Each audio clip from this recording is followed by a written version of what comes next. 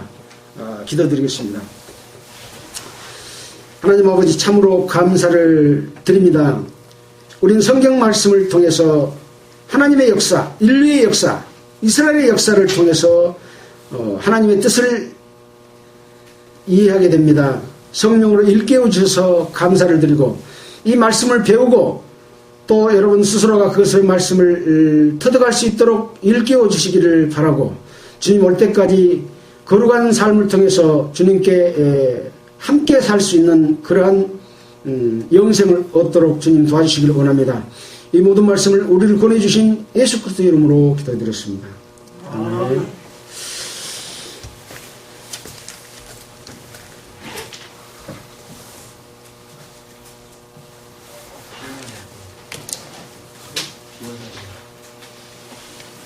기원하는